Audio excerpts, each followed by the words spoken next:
Herzlich willkommen zu Schreibskribir.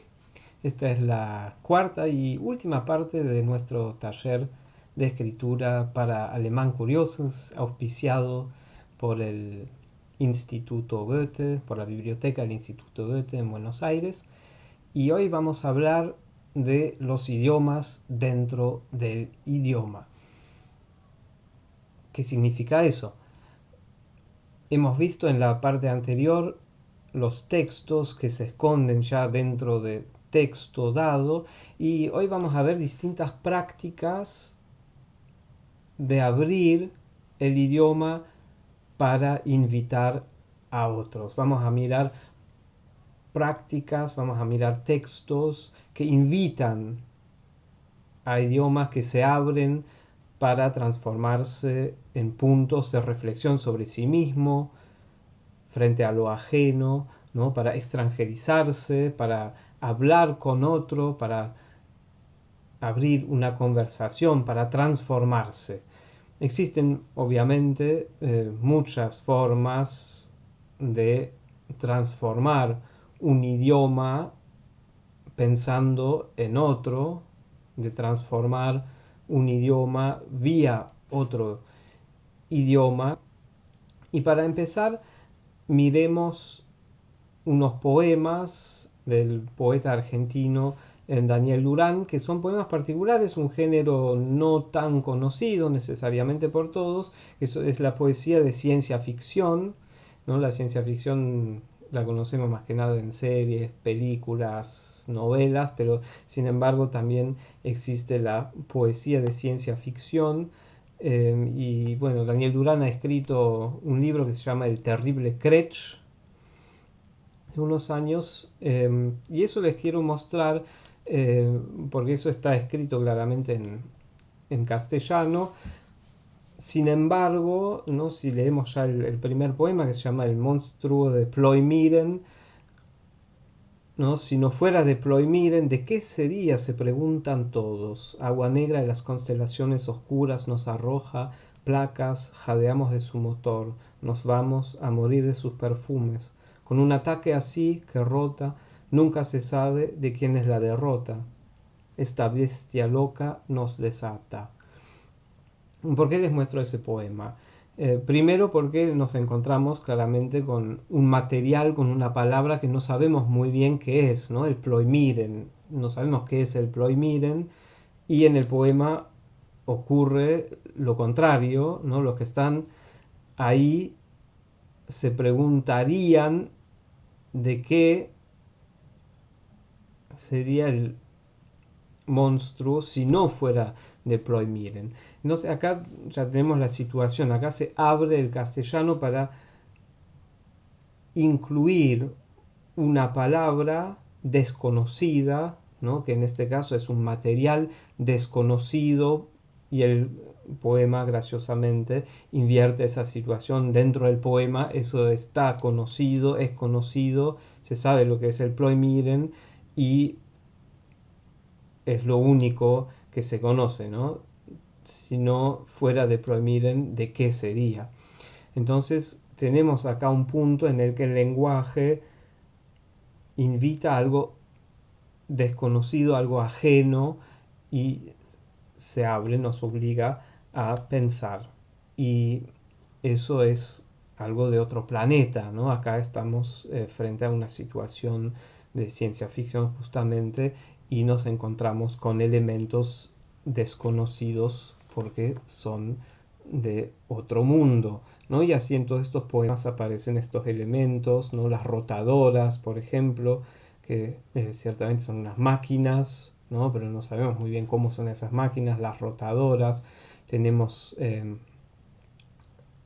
nombres exóticos, Faragonesia, Revela, ¿no? Tenemos el Kretsch, Giriela, tenemos una geografía también desconocida de nombres ¿no? que no son de nuestras tierras y sin embargo están perfectamente integrados, incluidos a estos poemas, ¿no? Existen las branetas, las o los quirbus y esto, o sea, de esa forma, el lenguaje, estos poemas, nos invitan a nosotros también a participar de este mundo desconocido, ¿no? Este es un ejemplo para empezar a preguntarnos también, ¿no? ¿Qué es en realidad un idioma? Que es una pregunta que nos ha acompañado durante todo este taller, ¿no? ¿Dónde empieza un idioma? ¿O dónde termina un idioma? ¿Dónde empieza otro? Eh, ¿No? ¿Y qué pasa cuando mezclamos, por ejemplo, los idiomas? Cuando empezamos a juntar elementos de distintos idiomas y unificarlos, ¿no? Bueno, existen también en la historia siempre los intentos de crear una nueva lengua franca, por ejemplo, como es el Esperanto, ¿no? El Esperanto que junta elementos de muchos idiomas distintos, más que nada idiomas de origen romano. Eh, ¿No? Pero esa idea, esa utopía también de crear un idioma a partir de la integración de elementos de distintos idiomas, bueno, esa es una utopía bastante vieja, con mucha tradición. Acá en la Argentina existe un ejemplo prominente, ¿no? Jules Solar, el artista y escritor, ha hecho esbozos para una nueva lengua que él llama el neocriollo. Eh, Ahora vamos a ver algunos ejemplos y en ese neocriollo eh, no intenta de juntar elementos de distintos idiomas presentes en el continente, el castellano y el portugués, ¿no? Por supuesto, pero también de otros idiomas. Y eso forma parte de los intentos, eh, digamos, más sistemáticos, si uno quiere. Él dejó pocos escritos, algunos en ese neocriollo mismo, ¿no? Acá hay unos apuntes, o sea, no llegó a desarrollar un sistema completo, ¿no? Con toda una gramática, diccionarios, etcétera, lo que sería un trabajo bastante enorme, pero sin embargo existen cartas, existen conferencias, apuntos, ¿no? Acá tenemos un ejemplo, al fin me lanzo a un espacio pardo claro, me incomoda algo como un ataúd, mo de cuero o pseudo terracota. No, o sea, no vamos a leer ahora todo el texto, pero acá tienen esas páginas para eh, mirar un poco. O sea, lo primero que se ve es la ortografía, ¿no? O sea, son cambios pequeños pero notables. Si veo algo como en la página a la derecha, veo más un gran templo muy vivo, no el muy con la I, ¿no? Se suprimió la Y, hay sílabas que faltan, hay palabras que se juntan, eh, etcétera, etcétera. Entonces son cambios pequeños pero notables. Brilla todo su ardor y tumulto, pareza moda o morbo de aquí, ¿no? Hay contracciones y sobre todo letras que se suprimen sin que haya un cambio sonoro. ¿No? Acá hay intervenciones, o sea, toma parte del portugués, hay, ¿no? Como la X que vemos, hay algunas palabras que nos hacen pensar en el italiano, hay neologismos, y sin embargo todo eso lo podemos leer sin muchos problemas. Después, bueno, acá hay un glosario donde explica un poco qué hace y en otra ocasión, como vemos acá, ¿no? Eso está en criol o neocriollo, futur lengua del continente, ¿no? Toda esa utopía, esa idea de una lengua franca eh, que pudiera ser entendida a través de las fronteras y sobre todo de las fronteras lingüísticas, ¿no? Invitando a elementos de muchos idiomas que normalmente por un motivo u otro solemos separar. ¿No? ¿Acaso son, bueno, son todos esbozos, más que nada, propuestas? eh, Dio una conferencia sobre el asunto,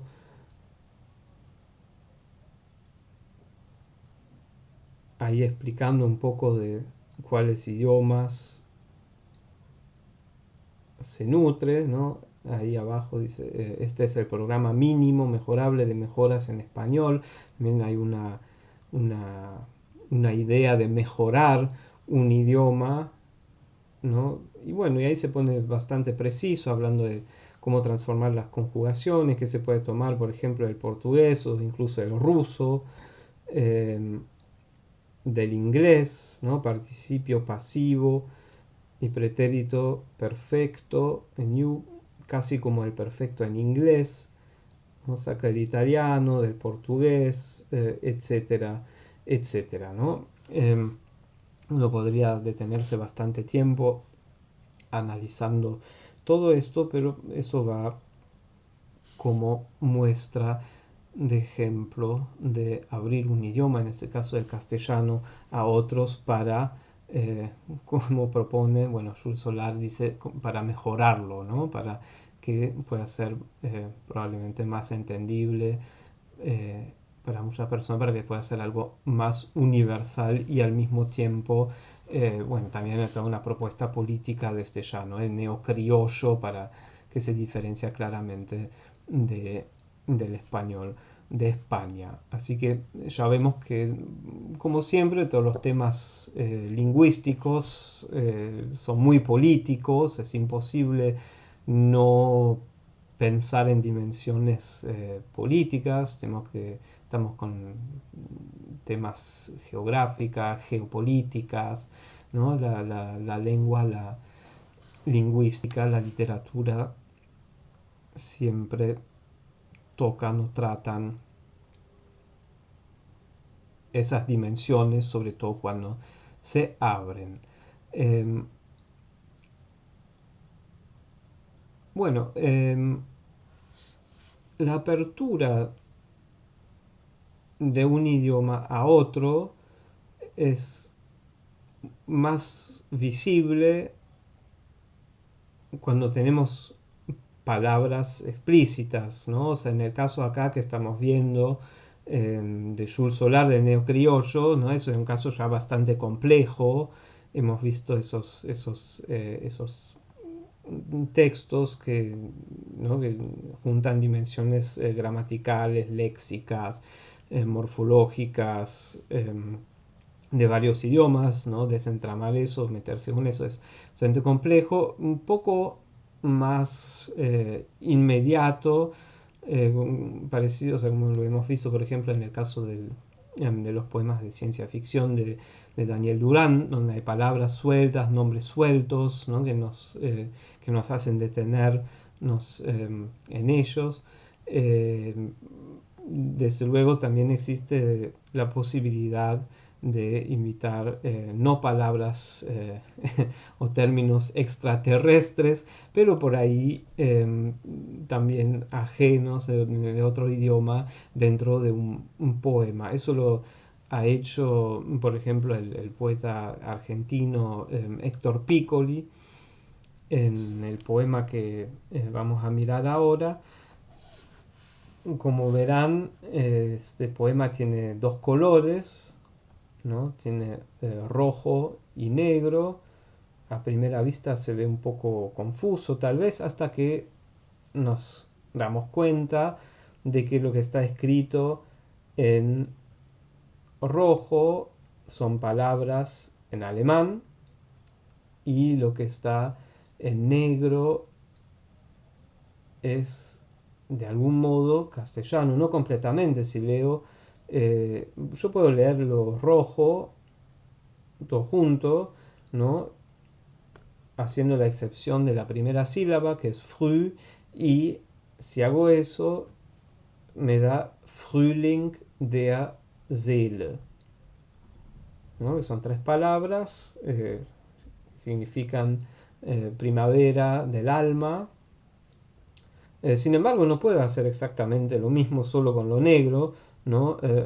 Fruvian azares de la en amada cret astembra, etcétera, etcétera, ¿no? Eso nos hace tropezar demasiado, pero todo cambia cuando empezamos a integrar las sílabas alemanas al castellano, ¿no? Ahí se juntan los idiomas y tenemos Frühlivian a sangre desde la enramada, amada, secretas, témperas, te aluden tarde, ¿no?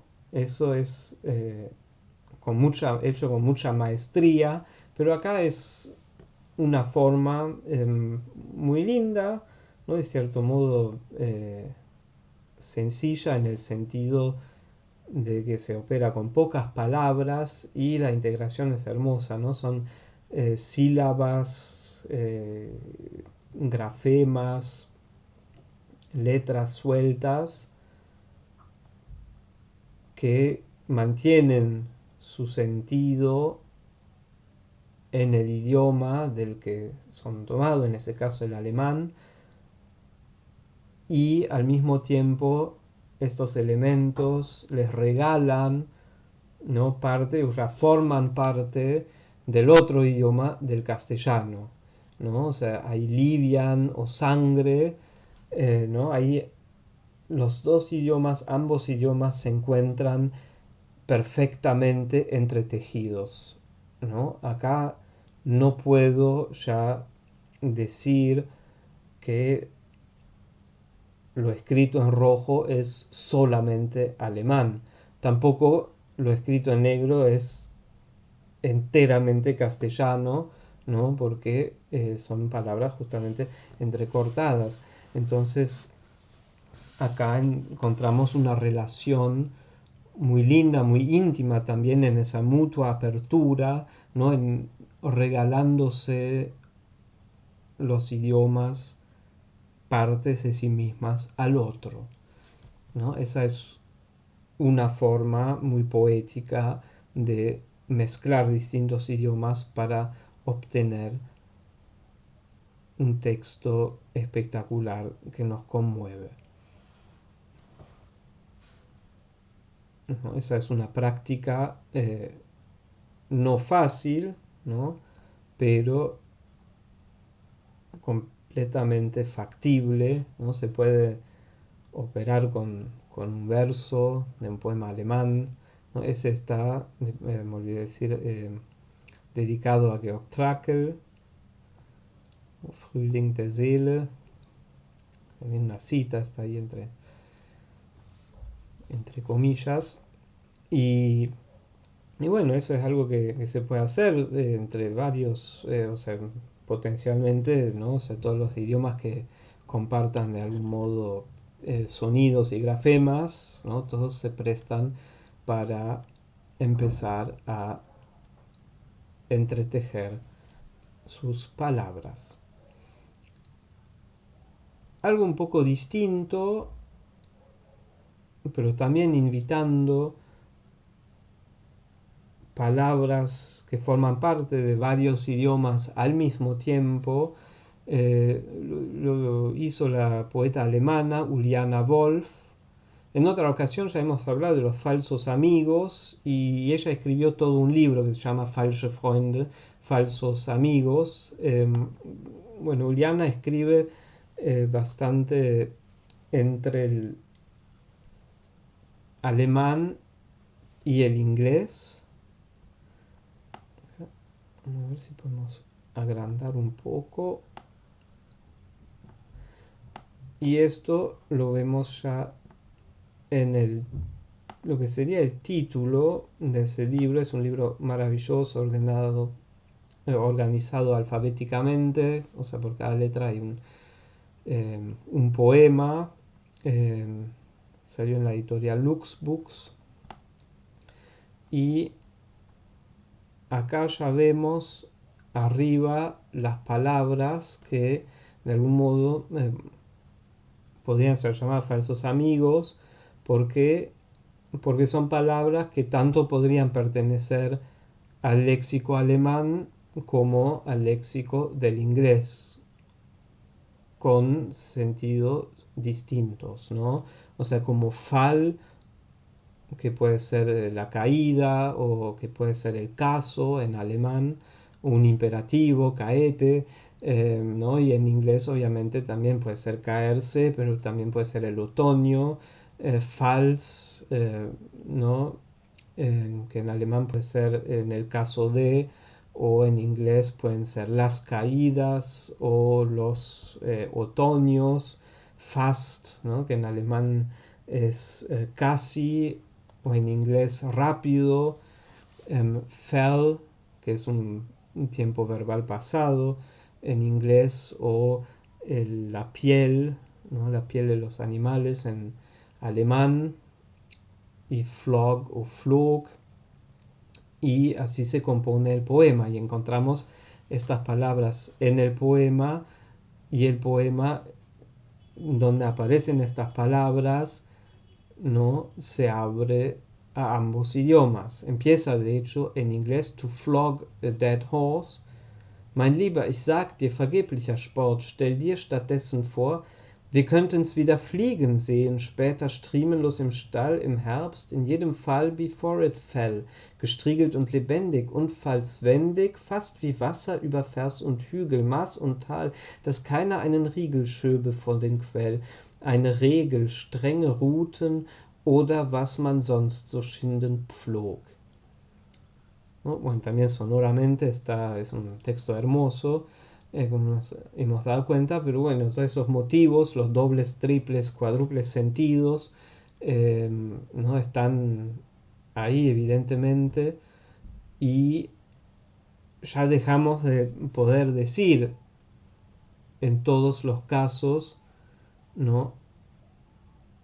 A qué idioma pertenece exactamente una palabra, ¿no? Es in jedem Fall before it fell, in jedem fall before it fell, ¿no? Ya no podemos atribuir con certeza una nacionalidad, si queremos decir así, a cada palabra, ¿no? Lo cual, bueno, de un lado podríamos decir, nos pone en crisis, ¿no? Porque ¿qué hacemos con un texto que nos hace tropezar, o un texto que nos hace dudar? ¿No? Pero del otro lado es algo maravilloso, porque tenemos muchas más formas de leerlo, ¿no? Se nos agregan complejidades, y también nos hace dudar de los idiomas en general, porque si esto es así acá, ¿quién nos garantiza que no sea así siempre, que no haya siempre elementos que en realidad nos impiden atribuir algo con facilidad, y así del otro lado nos permite ver su individualidad en todo su resplandor? Ese tema de, digamos, migraciones lingüísticas, por supuesto, bueno, como ya lo he dicho, no es nada nuevo, y las implicaciones políticas, ¿no? Eh, el tema de la invitación de lo extranjero, ya eso ya lo vio, o ya se discutió en el caso del alemán, por ejemplo, y de Alemania en los años 50. No solo Alemania, también hay que incluir a Austria, por supuesto, a Suiza. Y Ernst Jandl, de quien también ya hemos hablado varias veces, bueno, él siempre trabajó con con el extrañamiento, la extranjerización, la enajenización del lenguaje, y él dice con respecto a una, eh, a una serie de conferencias sobre su poética, ¿no? Ahí menciona, o sea, leo un texto y menciona que eso ha sido caracterizado por algunas personas como Gastarbeiter Deutsch, ¿no? Porque él usa un alemán transformado. Él mismo lo llama heruntergekommene Sprache, o sea, un idioma venido abajo, lenguaje venido abajo, porque él trabaja, ¿no? También en el contexto después del nazismo, ¿no? Trabaja desde las ruinas del lenguaje, y en especial desde las ruinas del idioma alemán. Eh, lo hace de formas muy diversas, varias ya hemos visto. Siempre suele incluir otros idiomas, inglés, francés, español también, las deforma, los transforma. Pero acá tenemos un ejemplo donde transforma la gramática, por ejemplo, no conjugando los verbos, o no todos, ¿no? La mayoría de los verbos, salvo algunos participios, quedan en infinitivo, ¿no? Es un poema de amor para su compañera Friederike Mayröcker, también una eh, excelente poeta austríaca que les recomiendo mucho leer. Quedará para otra ocasión, y en ese poema de amor, bueno, es así. Einen Fliegen finden ich in Betten, ach, der Morgensein so schön erglüht, wollten sich zu Menschens Wärmen retten, sein aber kommen unter ein Schlafwalzen, finden auf den Linnen ich kein Flecken, losgerissen nur ein zartes Bein, und die andern Beinen und die Flügeln fest an diesen schwarzen Dings gepresst, der sich nichts mehr um sich selbst bemüht. Ach, der Morgensein so schön erglüht. Bueno, para los que tal vez no sepan eh, alemán a la perfección, lo que se puede ver acá notablemente es que manteniendo los verbos en infinitivo se descoloca bastante el idioma, y es una forma de hablar que en el cliché, en el lugar común, muchas veces de forma obviamente discriminatoria, ¿no? Esa forma de hablar se les atribuye tanto a los niños, pero más todavía a los extranjeros, ¿no? Los extranjeros que no saben alemán y solo usan todo en infinitivo, ¿no? Como si fueran unos incapaces, ¿no? de conjugar. En el caso de Ernst Jandl, por supuesto, el gesto no es racista, todo lo contrario. ¿No? Lo que hace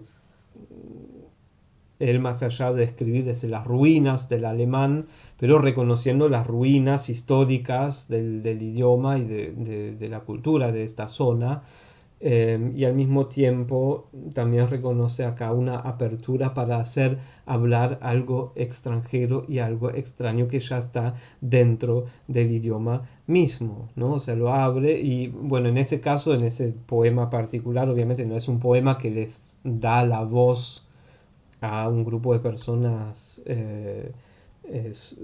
subprivilegiada, como se decía en algún momento de forma no muy feliz en la sociología, ¿no? Eso obviamente no es exactamente lo que él hace acá, pero después en otros textos de él sí podemos encontrar estos rasgos de lo que hoy en día algunos llamarían apropiación cultural, o ¿no? Un gesto un poco mal visto pero que en su momento tuvo un contexto político bastante diferente, ¿no? Acá estamos hablando de los años 70 y en los años 70 obviamente darle la voz a algo discriminado, ¿no? En un poema, por ejemplo, era un gesto humanista y un gesto de invitación.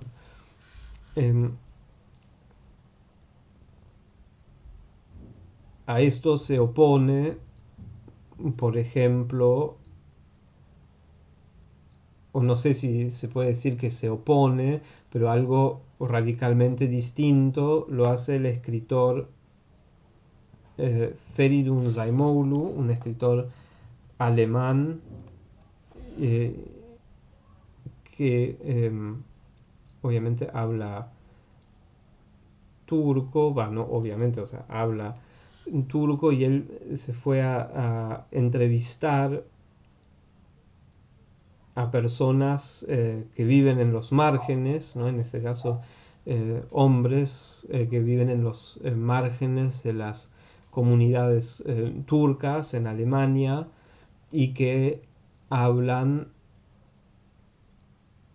cuando hablan entre ellos, un lenguaje también mixto, un lenguaje muy rico de elementos distintos, tanto del turco como del alemán, de distintos sociolectos, dialectos, etcétera, ¿no? De distintos, tanto de distintos países, distintas regiones, también lleno de neologismos, de expresiones individuales.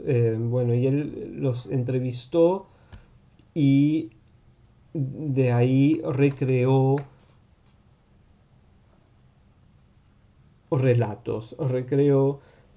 los relatos de estas personas, y también obtenemos un alemán transformado, ¿no? Y bueno, Saimuru dice claramente que no se trata de una maniobra kitsch, ¿no? Em, de idealizar o de romantizar el habla de un alemán supuestamente trunco, ¿no?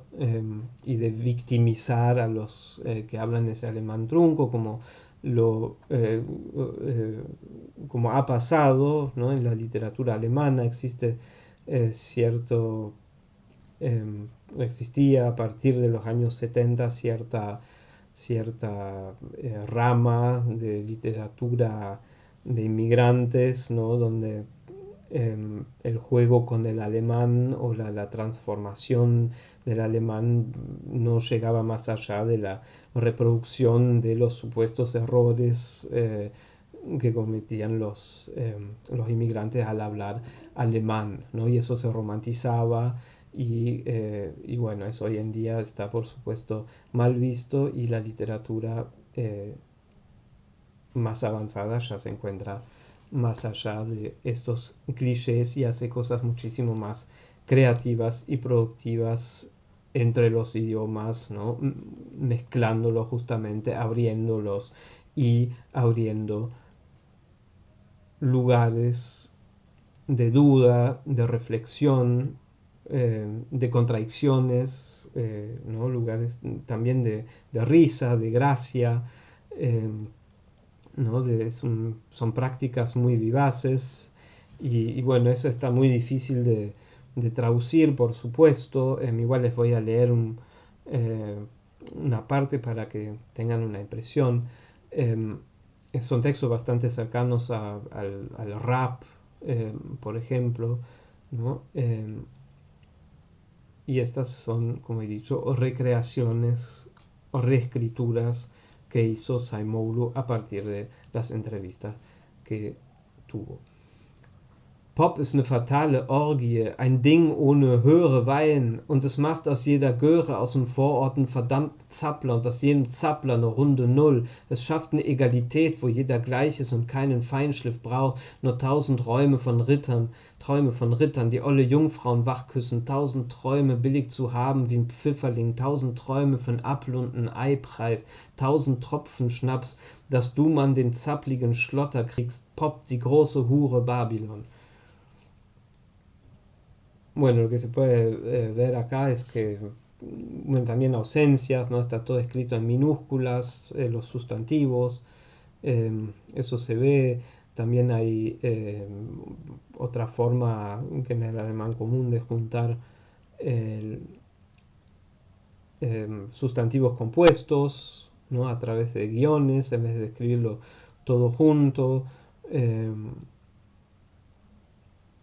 Hay neologismos, hay viejas palabras alemanas, hay frases hechas, pero reconfiguradas, transformadas, ¿no? Entonces se obtiene un texto que, bueno, es claramente, está escrito en alemán, pero al mismo tiempo tiene estructuras que provienen de otra parte. No podemos decir con exactitud de dónde, ¿no? O sea, justamente no son textos que buscan nuevas formas de atribuición, o son textos que justamente no buscan ¿no? Acá lo turco dentro de alemán, sino es algo que transcede justamente esas categorías y por eso puede resultar incómodo, pero más allá de las incomodidades es sin duda alguna dinámico, ¿no? Es algo que vive, que vibra, que tiene una pulsión, un ritmo, ¿no? Algo que no nos puede dejar indiferente. Bueno, eso también obviamente es una práctica bastante compleja, ¿no? Que requiere de mucha práctica, muchos conocimientos lingüísticos desde ya. Eh, eh, pero bueno, ese es otro ejemplo, ¿no? que está claramente, que se inscribe en esa traición o en esa práctica de invitar a otros idiomas y de darles lugar en una habla a otras hablas, haciendo que al mismo tiempo todas las hablas que participan se ven transformadas. Nadie queda igual y nadie puede volver a ser la misma o el mismo después de eso. Algo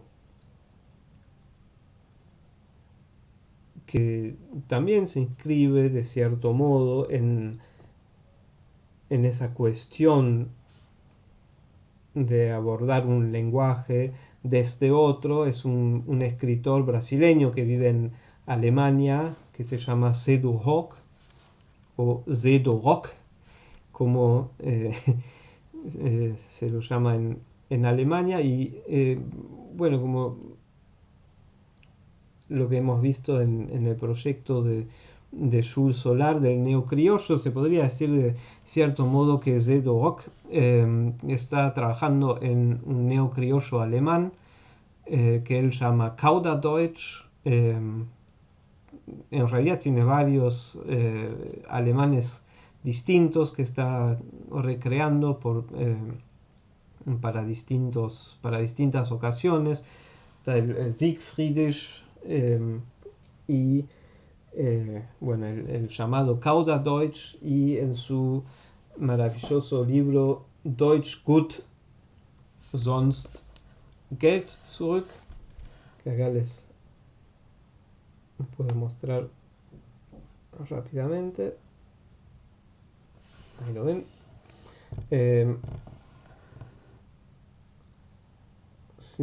Siegfriedische und Kauderdeutsche Lehrtextbuch. Eso es una especie de clase de alemanes neocriollos, y también no nos vamos a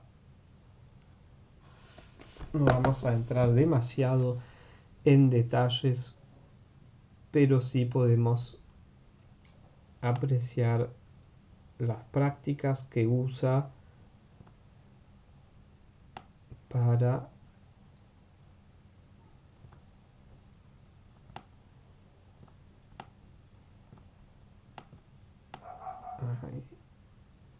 transformar el alemán. Vamos a ver ese texto de Goethe, ¿no? Que es acá en el medio ven el texto escrito por Goethe, tal cual, acerca del un texto sobre un aprendiz de mago, muy famoso, el poema, que dice, la primera parte en alemán dice: Hat der alte Hexenmeister sich doch einmal wegbegeben. Und nun sollen seine Geister auch nach meinem Willen leben, seine Wort und Werke merkt ich und den Brauch, und mit Geistesstärke tu ich Wunder auch. Bueno, y a la izquierda vemos la actualización de ese texto según las reglas ortográficas de Sedurock. Para ver las pequeñas diferencias, ¿no? Zauberlehrling, ¿no? Vemos una A en vez de la ER, porque claro, si uno lo pronuncia, ¿no? En alemán no se pronunciaría Zauberlehrling, así nadie habla, ¿no? Todos dicen Zauberlehrling.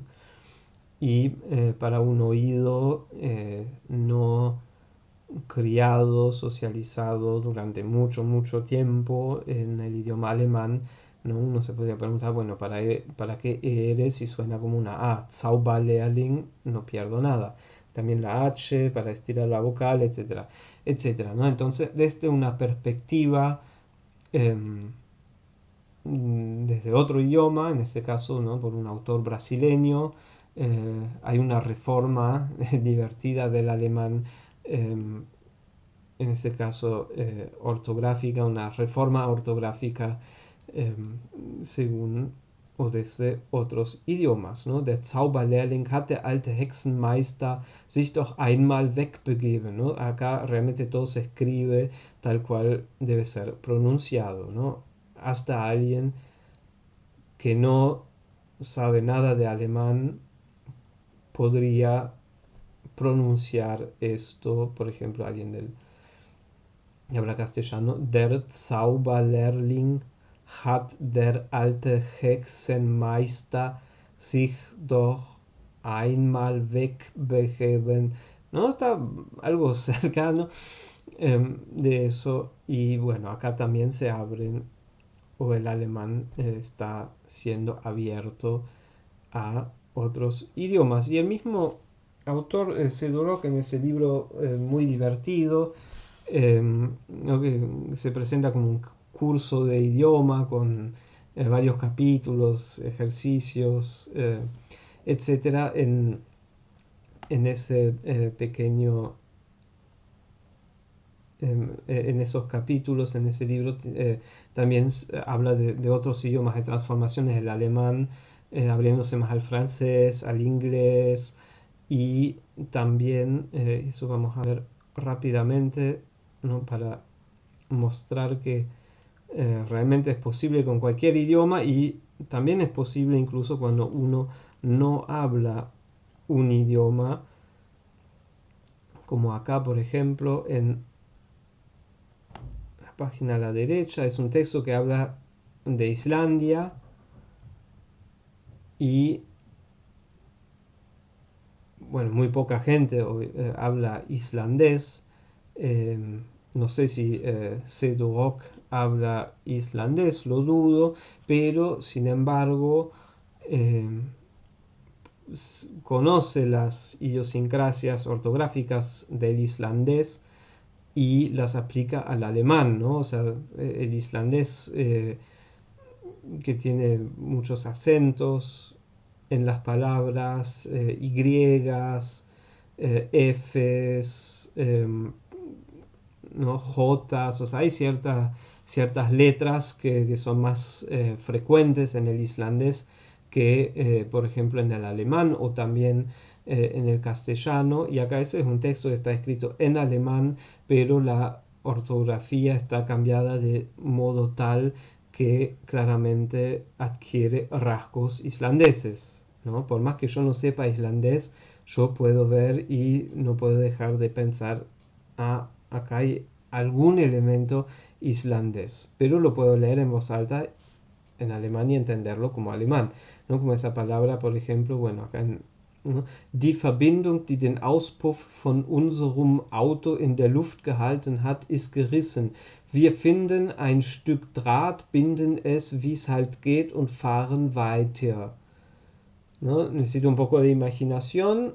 Natürlich selten mehr als 10 Kilometer. ¿No? Necesito un poco de imaginación, pero al leerlo en voz alta ya puedo traducirlo a un alemán. Lo que cambia más que nada es justamente lo gráfico, ¿no? O sea, el alemán Sedurok le da, uno podría decir, vestimenta islandesa. Y eso obviamente se puede hacer entre muchísimos idiomas distintos. Para volver un poco al cono sur, les quiero mostrar unos textos de Jorge Canese, un escritor paraguayo, que también hace bastante tiempo se dedica a transformar idiomas mezclando mucho, y no solo mezclando los idiomas presentes en el Paraguay, ¿no? Que son el guaraní, evidentemente, ¿no? El guaraní y el castellano y también el portugués, idiomas que se mezclan en Paraguay cotidianamente, conocido como el yopará, o también está el yopará y un portuñol en las zonas fronterizas con Brasil, pero Canese tampoco tiene un interés sociológico que intentaría replicar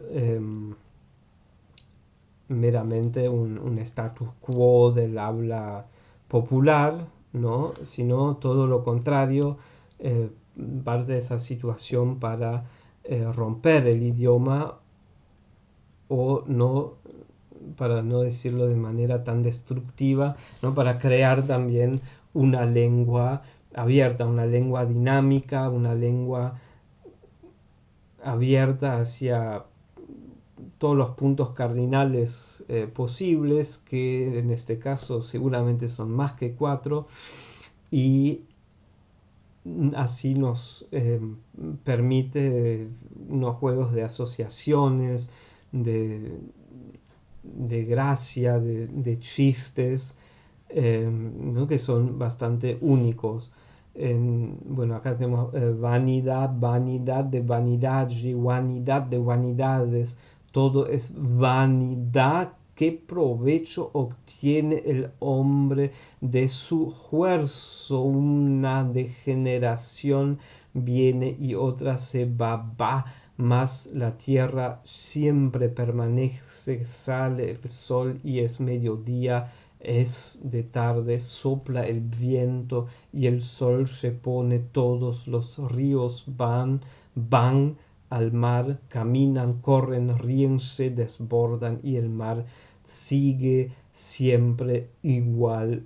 Todas las cosas se obtienen con esfuerzo, no se sacia el ojo de ver, ni se harta el oído de huir.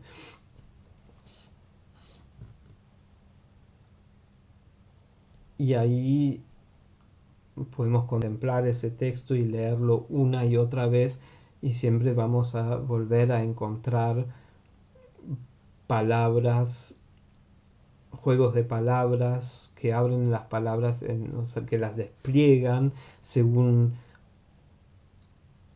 uno lo mire, al inglés, por ejemplo, o al alemán, ¿no? El van, del van, también es un pan, como del Big Bang, una explosión, un tiro, Bang también es una palabra alemana, ¿no? Como una especie de angustia o de miedo.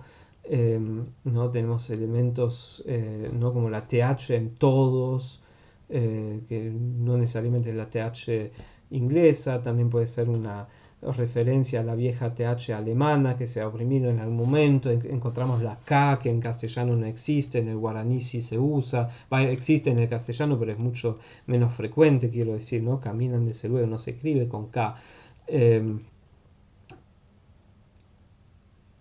Ombre, ¿no? Que el hombre también puede ser la sombra en francés. Y así ad infinitum, ¿no? Ese texto transforma el idioma castellano, en principio una matriz castellana, eh, abriéndola o impregnándole rasgos de los idiomas más diversos. Y ahí también se pierde toda atribuibilidad, ¿no? Es un texto tan transfronterizo, tan subversivo de todas las normas gramaticales, lingüísticas, geográficas también, ¿no? Que es una lengua nueva, ingeniosa, que crea una utopía antes desconocida. Eso también se puede hacer, ¿no? O sea, siempre se pueden mezclar los rasgos más diversos y hacer parecer que un idioma fuera otro, y tal vez todos los idiomas siempre ya son otros. Eso incluso se puede traducir. Hace unos años se ha publicado en Alemania una antología que hice con textos, poemas de Jorge Canese. Veamos acá algún ejemplo, ¿no? El texto de Canese, que se llama Escribir Mau. No se trata de escribir mal, hizo cualquier pode. No se trata de escribir feo, también hizo puede casi cualquier. No se trata de escribir lindo, hizo chiqui pode cualquier goludo pelurdo. Si trata de no escribir vir, luego non existo. De escribir para non decir que no escribimos por escribir, solo para romper las boilas, solo para meterlas, para sacarlas, para no meter qué, para no sacar nunca horror a las entelequias, clarísimo como agua y lluvia, ¿no? Uno se podría decir, bueno, ¿cómo traducir eso? Y, como ya saben, nunca se puede tratar de decir que algo no se puede traducir o recrear, y en ese caso mi propuesta fue traducirlo a una mezcla de alemán y turco, dándole al alemán rasgos del turco. Comparten varios grafemas, ¿no? La U con diéresis, por ejemplo, la U, y varios fonemas, pero fonemas que en alemán se expresan de una palabra, por ejemplo, la sh, ¿no? Que en alemán se suele escribir SSH, y en turco con la S, que tiene la CI debajo, ¿no? Y entonces la palabra alemana schön, ¿no? Bello, lindo, acá la puedo expresar con grafía turca. O schreiben, contracturada, schreim, ¿no? También con la Y, que se usa mucho más en el idioma turco que en el alemán. Entonces eso podría ser para un ojo alemán, ¿no? Eso puede parecer turco, pero sin embargo si lo leo en voz alta, tengo una palabra más bien alemana, ¿no? Y lo mismo ocurre acá en el texto a lo largo del texto, ¿no? Es geht nicht darum, schlecht zu schreiben, dies kann jeder. Es geht nicht darum, hässlich zu schreiben, auch dies kann himmen jedem, ¿no? Y ahí también el texto deja de ser atribuible a un idioma fijo. ¿no? No es ni turco, ni alemán, ni una mera mezcla de alemán y turco, sino se transforma en algo completamente distinto.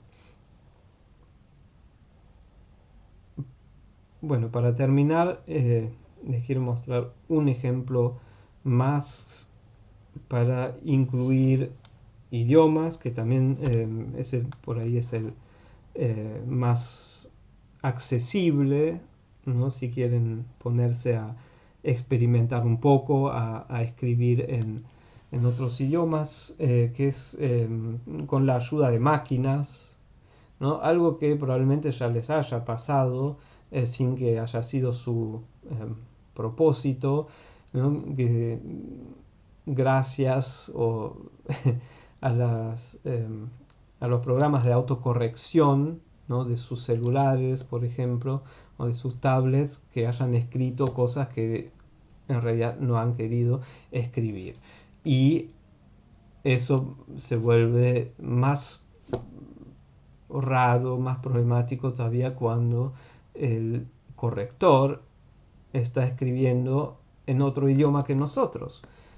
Cosa que le ha pasado a la poeta alemana Mara Genschel, de quien ya hemos visto una obra también en la tercera parte de Schreibskribir, y ella estuvo en Estados Unidos, donde le habían dado un celular que operaba en inglés, y ella tomaba notas breves, notas en forma de poema, y el corrector le iba transformando algunas palabras. Entonces, escrito en alemán, ¿no? Interviene la máquina y nos pone, ¿no? Am zweiten Tag gingen viele con und einkaufen und wir wollte machte Wine City Tour MIT. Oh, abends war der erste offizielle Empfang in einen Garten, alle stellten sich in ein Halbrund auf und jeder going einzeln an ein Mikro, um Such oder Such vorzustellen. Stets klatschen alle. ¿No? Cuando uno sabe alemán e inglés puede imaginar cuáles han sido las palabras transformadas y cuál ha sido la palabra que la autora quiso poner en su principio, pero bueno, así los textos empiezan a tener, a hablar otro idioma dentro de su idioma de partida, y también se abren puntos de reflexión que nos hacen reír o reflexionar, y que abren dimensiones de lo ajeno, y así se vuelve el texto interesante. Y eso lo pueden, por supuesto, hacer en sus casas, ¿no? Sin demasiados recursos, ¿no? Si tienen sus celulares, sus tablets o sus computadoras. Por ejemplo, una forma sencilla es agarrar sus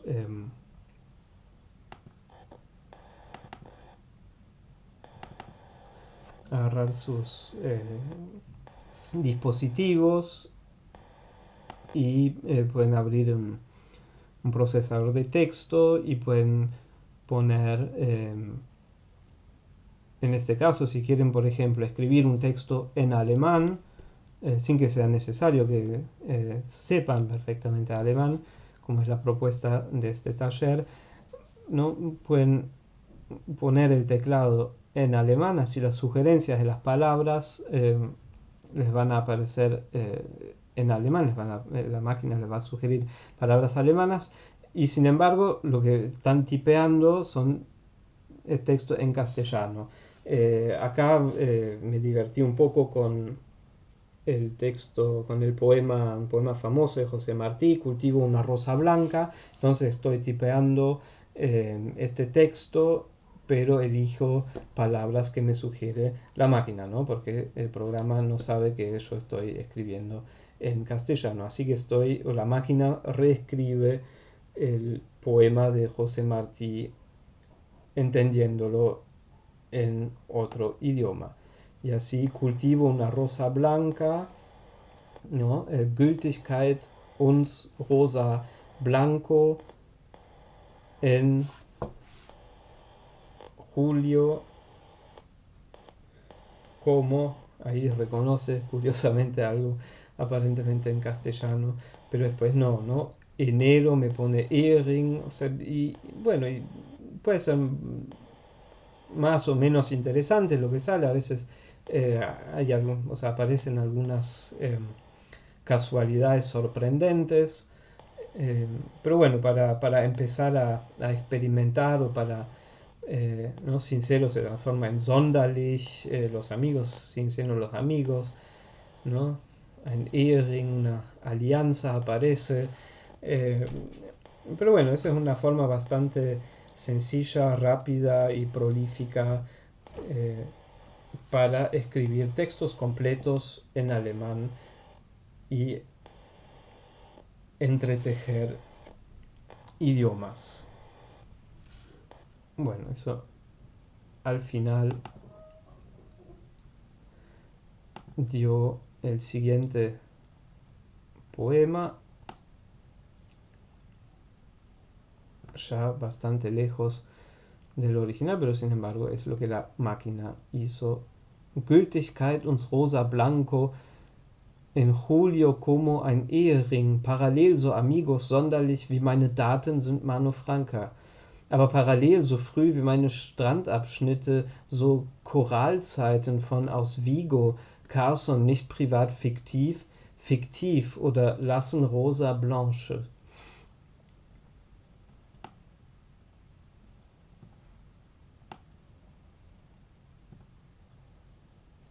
Bueno, espero que les hayan interesado estos ejemplos muy diversos, muy distintos de aperturas lingüísticas, de salir de sí mismo, ¿no? En todos esos ejemplos, en todas esas prácticas, en todos estos textos, los idiomas se exceden a sí mismos y al mismo tiempo son menos que sí mismos, ¿no? Esa bella contradicción de nunca estar en un lugar claro, en un lugar de identidad autosuficiente, sino estar constantemente en lugares de éxtasis, en lugares otros, encontrándose con lo ajeno, con lo otro, invitándolo y preguntándole y ofreciendo algo de sí mismo. Eh, Espero que se pongan a leer, a jugar, a escribir, a traducir, a descubrir desde nuevos puntos de vista, desde otros márgenes, los idiomas, tanto el idioma alemán como también el castellano, los textos. Nos vemos pronto. Bis bald.